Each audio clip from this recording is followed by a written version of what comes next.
था प्रोस्तोपवास क्या कहलाता है। संक्षेप में इतना तो सभी को याद रख लेना चाहिए। प्रोषद का अर्थ होता है एक आसन, जिसमें एक बार एक टाइम में भोजन पानी लिया जाता है, वो एक आसन कहलाता है। और जिसमें चारों प्रकार के आहार के त्याग किए जाते हैं, वो जैन शास्त्र में उपवास माना गया है। पानी की छूट और अन्य अन्य प्रकार की छूट ये उपवास नहीं कहलाता है, वो अनुपवास कहलाता है। अगर पानी की छूट रखी जाती है, पानी लेते हैं तो उपवास नहीं माना जाता है। और भी सामग्री की छूट रखें तो फिर वो अनुपवास भी नहीं माना जाएगा। ऐसा अपने यहाँ ध्यान रखना चाहिए। इसी बात के लिए आगे कहते हैं कि अतिथि संविभागा शिक्षा व्रत के 4 व्रतों में एक अतिथि संविभाग नाम का व्रत होता है। तो अतिथि संविभागा, अतिथि के लिए जो अच्छी तरह से विभाग बनाया जाता है वह अतिथि संविभाग कहलाता है। चूँकि विभाग काय का बनाया जा सके तो यहाँ पर और स्पष्ट समझने के लिए ध्यान रखना चाहिए। अतिथि आहार आदि या आहार के विषय में जो संविभाग बनाया जाता है, भोजन के विषय में जो संविभाग बनाया जाता है, वो अतिथि संविभाग है। अनियत काला गमनाय मोक्ष मार्गे प्रस्थिताय संहिताय अतिथि भिक्षा उपकरण औषध निवास दानम एव अतिथि संविभाग कथ्यते। जिनका नियत काल विहार आदि का नहीं होता है, आने का और जाने का, आगमन का और गमन का काल जिनका नियत नहीं रहता है, निश्चित नहीं रहता है कि कौन से साधुजन कब आ जाएंगे और कब चले जाएंगे, ऐसा कोई नियत नहीं रहता है, अनियत है। क्योंकि नियत उनका होता है जो किसी न किसी पराधीन हैं, परवश हैं, उनका सब कुछ नियत हो सकता है। लेकिन साधुजन स्वाधीन होते हैं। स्वाधीन क्यों होते हैं? क्योंकि ना उनका घर है, ना उनका कोई परिग्रह है, उनके पास कुछ भी नहीं है, उनके पास पिछी कमंडल रहता है। भगवती आराधना के अंदर में एक असंग नाम का गुण कहा गया है। असंग यानी परिग्रह रहित होने के कारण वे हवा की तरह यत्र तत्र विचरण करते रहते हैं। हवा के लिए भी असंग कहा गया है। हवा वायु असंग कहलाती है। असंग यानी उसके परिग्रह नहीं है ना, तो उसको उड़ने में चलने में कहीं कोई परेशानी नहीं रहती, चाहे जहां तुरंत बढ़ती रहती है। इसी प्रकार से साधुजन परिग्रह से सहित नहीं है, इसलिए उनके लिए कहीं भी गमनागमन करने में कोई तिथि निर्धारित नहीं रहती, कोई समय निर्धारित नहीं रहता है। उठाया पिछी कमंडल, चल दिए, क्या हुआ? विहार हो गया। अब दूसरी जगह से पूछा गया क्या हुआ? आगमन हो गया है।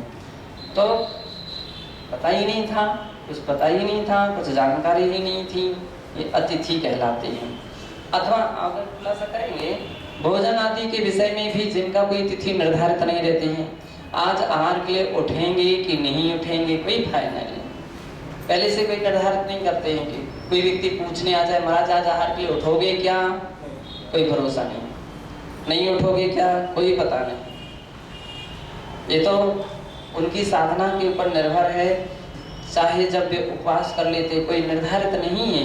श्रावकों की तो फिर भी निर्धारणा रहती है, तिथि अतिथियों की कोई निर्धारित नहीं है। श्रावकों के लिए पर्व माने गए महीने के 4, लेकिन साधुओं के लिए तो जिस दिन उपवास करें वो सभी के सभी पर्व हैं। जिस दिन विशेष साधना करें हर दिन उनका पर्व है, इसलिए उनके लिए कोई तिथियों से कोई संबंध नहीं रखा जा गया है। कह रहे हैं कि अनियत कालागमनाय मोक्ष मार्गे प्रस्थिताय, जो अनियत जिसकी आने की कोई तिथि नहीं होती है, ऐसे अतिथि के लिए जो मोक्ष मार्ग में चल रहा है, मोक्ष मार्ग प्रस्थिताय, ऐसा संहिताय संयत के लिए अतिथि भिक्षा उपकरण औषधि निवास दानम एवं अतिथि संविभागः, उनके लिए भिक्षा, उपकरण, औषधि, निवास इत्यादि का दान देना अतिथि संविभाग कहा जाता है। आहार के विषय में भी अतिथि संविभाग है, उपकरण भी दिया जाता है, औषधि भी दी जा सकती है, निवास स्थान, चार इस प्रकार के अपने शास्त्रों में आया कि आहार दान भी अतिथि संविभाग है। श्रावक जो अपना शुद्ध प्राशक आहार लेते हैं तो उसमें से कुछ एक विभाग बना करके रख लेते हैं कि कोई अगर साधु संत आ जाएंगे तो पहले उनको आहार कराएंगे। और शक्ति के अनुसार रखा गया कि अगर किसी की शक्ति सामर्थ्य है कि एक ही मुनि महाराज के लिए ही या एक ही त्यागी के लिए संभाल सकते हैं, वो एक के लिए आग्रह करेगा, प्रार्थना करेगा। कोई 2 को संभाल सकते हैं, कोई 3 को संभाल सकते हैं, कितने लोगों को संभाल सकते हैं, उसकी शक्ति सामर्थ्य क्या है।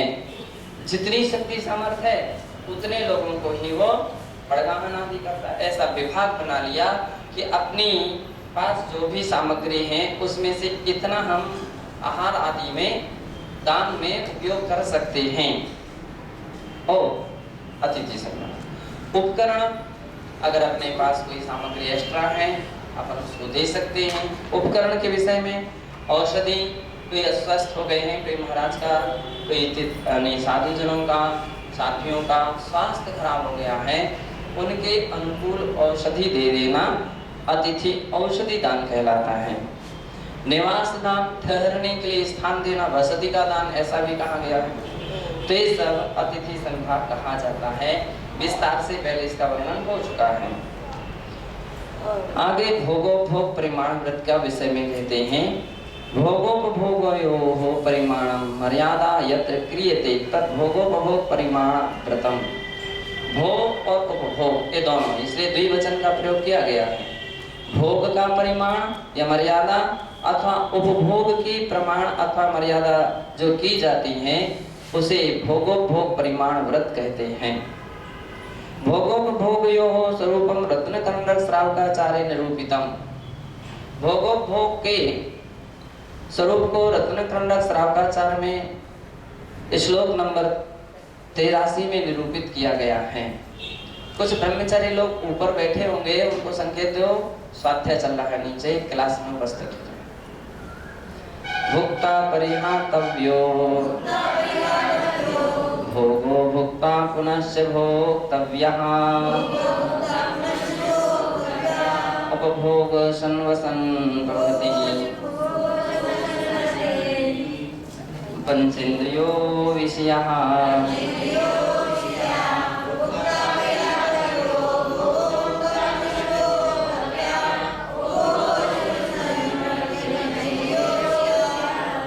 कहते हैं भुक्ता परिहातव्यो भोगो, भोग करके जिसे छोड़ दिया जाए और उसे फिर से उसको भोगा ना जा सके, उसका नाम क्या है? भोग है। भुक्ता परिहातव्य, भोग करके छोड़ दिया जा रहा है। अब ऐसा क्या चीज हो सकती है? असन, उदाहरण दिया असन वसन। तो भोग का उदाहरण असन है। भोग का उदाहरण असन यानी भोजन है। जिस भोजन को एक बार किया गया है, अब वो किए कराए को तो नहीं किया जा सकता है, किए कराए को नहीं किया जा सकता है। इसलिए वो सब क्या कहलाता? भोग, एक बार उपयोग में आ गया है, इसलिए वो क्या है? उपभोग कहलाता है। और भोक्ता पुनश्च भोक्तव्यः उपभोगो, भोग करके भी फिर से जिसको उपभोग किया जाए वो क्या कहलाता है? उपभोग किया कहा जाता है। वसन, जैसे वसन, वसन यानी कपड़े, आज पहन लिए, गंदे हो गए, धो लिए, सुखा लिए, फिर से पहन लिए, फिर खराब गंदे हो गए, फिर उनको धो लिया, पहन लिए, फिर पहन लिए। बर्तन है, आज भोजन कर लिया उसी बर्तन में, मांज लिया, साफ कर लिया, फिर दूसरी बार उसका उपयोग किया जा सकता है, फिर मांज करके फिर तीसरी बार उपयोग किया जा सकता है। तो ये बर्तन है, वस्त्र हैं, और भी चटाई, आसन, पलक इत्यादि जितनी भी सामग्रियां हैं, है ना, गृहस्थोचित पलंग आदि हैं, ओढ़ने बिछाने के वस्त्र आदि हैं, ये सभी के सभी क्या कहलाते हैं? उपभोग कहलाते हैं। बार बार इनका उपयोग किया जाता है, बार बार उनका प्रयोग होता है, इसलिए वो क्या होता है? और उपभोग कहलाता है। एवं उपभोगस्य अलंकार शयनासन यान ग्रहादि विषय कहा। इस प्रकार से उपभोग, अलंकार भी उपभोग है। अलंकार यानी किसी भी प्रकार के आभूषणों का पहनना, आभूषण ये अलंकार हैं, ये क्या कहलाते हैं? उपभोग हैं। शयनासन, शयनासन शयन का वस्तु, पलंग, तखत, खाट और भी जो लेटने के विषयक सामग्री रहती हैं, वो सब क्या कहलाता है? शयन आसन है। दूसरा आसन, केवल आसन, बैठने का आसन, बैठने की आसन कुर्सी हो सकती है, सोफा सेट हो सकता है, और चौकी हो सकती है, सिंहासन हो सकता है, और भी जितने भी बैठने की सामग्रियां हैं वे सभी की सभी आसन कहलाती हैं। यान, अब यान द्विचक्रियान, त्रिचक्रियान, चतुर्चक्रियान, षटचक्रियान, बहुत प्रकार के यान, और फिर थलयान, जलयान, वायुयान, बहुत प्रकार के यान। अब वायुयान, वायु यानी हवाई जहाज और हेलीकॉप्टर, रॉकेट और भी ऐसी सामग्रियां वायु में जिनका चलती हैं, जो वायु के सहारे चलती है, वायुयान। आमतौर पर तो जहाज को ही वायुयान कहा जाता है, लेकिन ये तो एक प्रमुख रूप से वायुयान जहाज को किया गया, सभी के सभी वायुयान। और जलयान, जलयान में जहाज, पानी की जहाज जलयान है, नाव जलयान है, पनडुब्बी जलयान है, छोटे छोटे टोड़ा ये भी क्या कहलाते हैं? जलयान हैं। और भी जल में चलने वाली जो सामग्रियां हैं, जिनके माध्यम से व्यक्ति यातायात करते हैं, वे सभी जलयान कहलाते हैं। थलयान, अब थलयान द्विचक्री यानी cycle, motorcycle, scooter, two wheeler जितने भी हैं, वे सभी के सभी क्या कहलाते हैं? द्विचक्री। त्रिचक्री तीन चक्के जिसके हैं, ऐसा रिक्शा, ऑटो रिक्शा, टैक्सी, तीन चक्के वाली जितनी भी सामग्रियां हैं वे सभी त्रिचक्री कहलाती हैं। चतुर्चक्री, चार चक्के वाली वस्तु, कार है, बस है, जीप है ना, जिन जिन यान के चार चक्के हैं वे सभी के सभी चतुर्चक्री इस नाम से कहे जाते हैं, वो चतुर्चक्री यान है। षटचक्री यान, छह चक्के वाली वस्तु,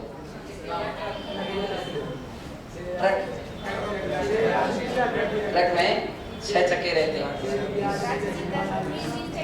अथवा अब वो गिनते जाइए, छह चक्री भी हो सकता है, षट चक्री भी है, अष्ट चक्री भी है, 10 चक्री भी है, 12 चक्री, अब वो जितने भी कितने प्रकार के चक्के वाले वाहन हो सकते हैं, वे सभी के सभी वो भी थलयान, उतने चक्र वाले थलयान कहलाते हैं। तो ये उसका यान का ग्रहादि विषय कहा, ग्रह यानी घर, मकान इत्यादि प्रकार की भी ये भी उपभोग हैं, इनका उपयोग करना भोग है। हमारे तो 5 घर हैं, 3 घर हैं, 2 घर हैं, जितने भी उसकी मर्यादा रखना पड़ती है। श्रावक हैं तो श्रावक उसकी मर्यादा रखता है, श्रावक उसकी सीमा रखता है, कि हम अपने कितने मकान रखेंगे, कितने घर रखेंगे। तो क्षेत्र वास्तु नाम का जो परिग्रह प्रमाण व्रत था उसमें उसकी सीमा रखी गई है। और उपयोग भी कितने का करेंगे। अब देख लीजिए, संख्या का प्रमाण बनाना एक बात और उसका उपयोग करना ये दूसरी बात। संख्या का तो प्रमाण बना लिया परिग्रह प्रमाण व्रत में, अब उसके अंतर्गत उसका उपयोग कितने करेंगे। या हम तो एक ही मकान का उपयोग करेंगे, अधिक से अधिक 2 मकान का उपयोग करेंगे, अधिक का नहीं करेंगे। अब प्रमाण में तो हो सकता है उसका 5 घर का प्रमाण बनाया है, परिग्रह प्रमाण वास्तु प्रमाण में 5 मकान का उसने नियम लिया था, लेकिन अब उपयोग कितने मकान का करेगा ये रोज उसके ऊपर निर्भर है। बहुत सारे अपने संग में क्या है, जैसे त्यागी व्रती जो है ना, उनके वस्त्रों का एक निर्धारित नियम है कि 4 जोड़ी कपड़े रखेंगे। 4 ब्रह्मचारी दीदियां लोग 4 या 5 का जितने भी ऐसा प्रमाण है। अब 4-5 का प्रमाण है, लेकिन सभी तो उपयोग में नहीं करते। 3 से काम चला, 4 का प्रमाण है तो 3 से काम चलाते हैं, 1 को सुरक्षित रखते हैं। विशेष परिस्थिति पर उसका उपयोग करेंगे। अथवा 5 का प्रमाण है तो 4 उपयोग में लाते, 1 सुरक्षित रखते। एक परिग्रह प्रमाण व्रत और उसके अंतर्गत भोगोपभोग परिमाण व्रत होगा। एक तो बतला रहे हैं, तयोः मर्यादा निश्चित परिमित भोगोपभोग सेवनस्मिन् व्रते विधीयते।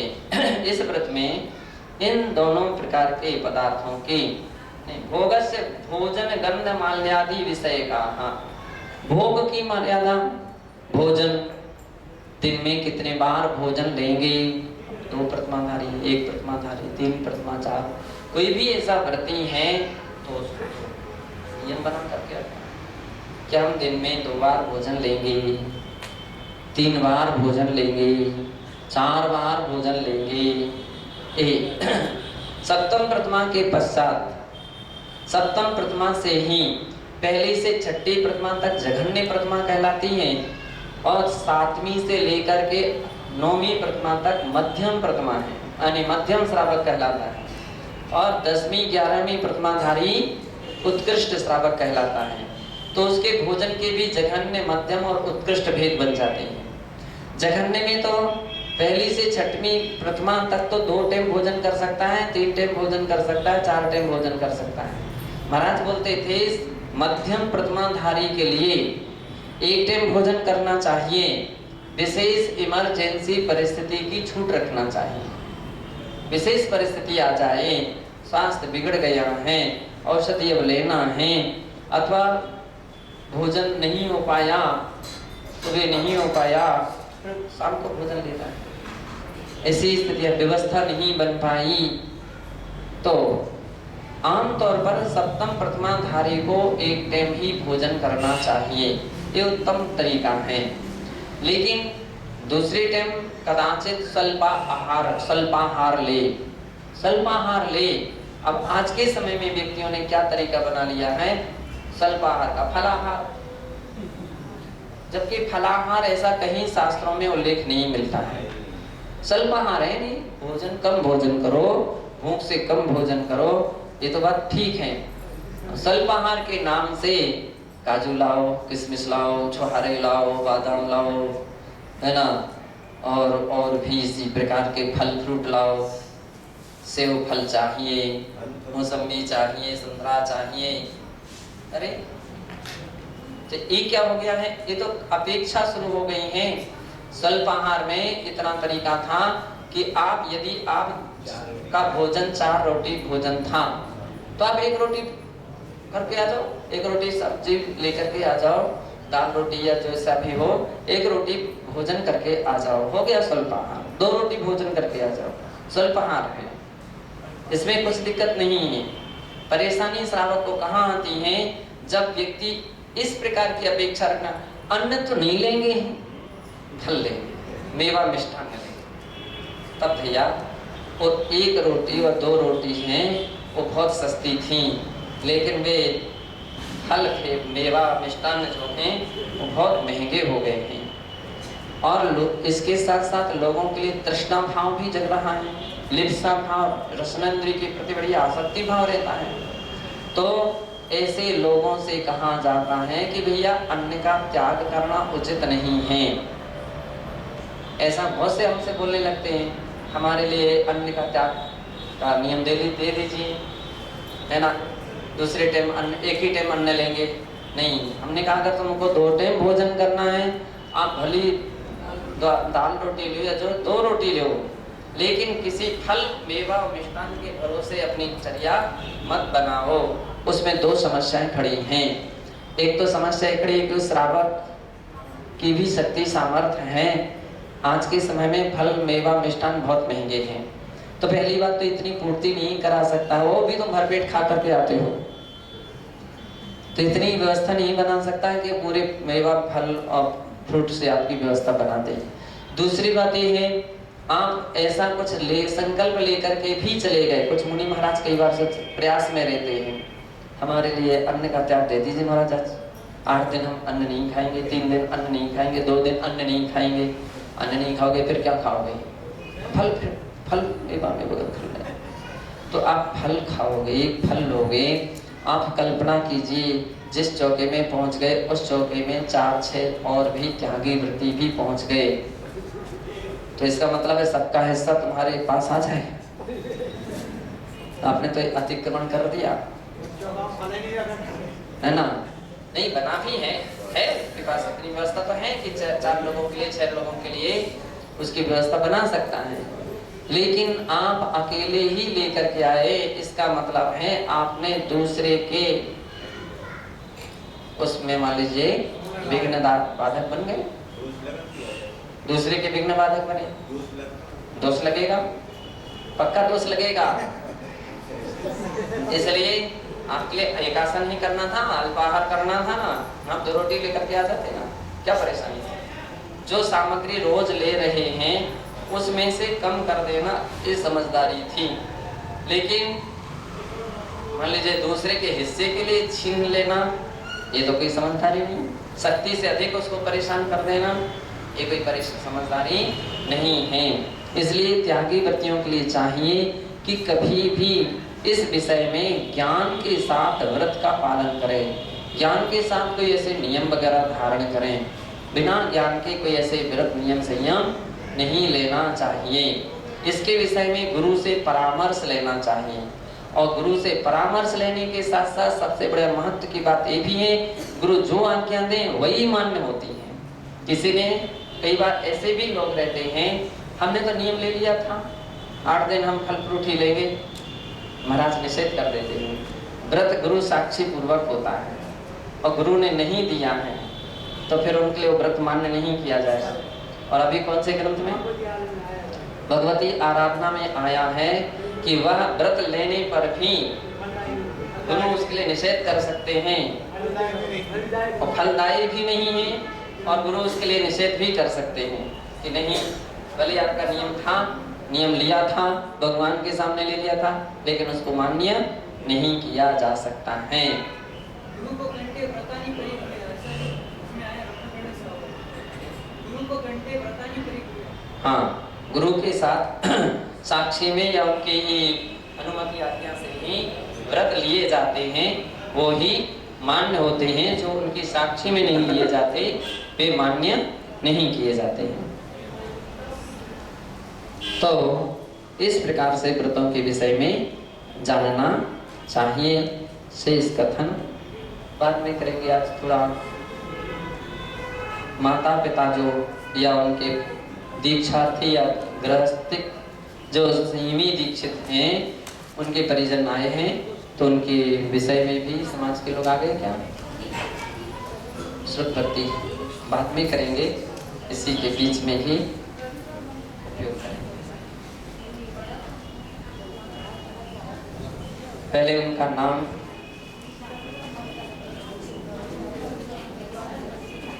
इसके लिए तो आपको साइड में लगाना पड़ेगा।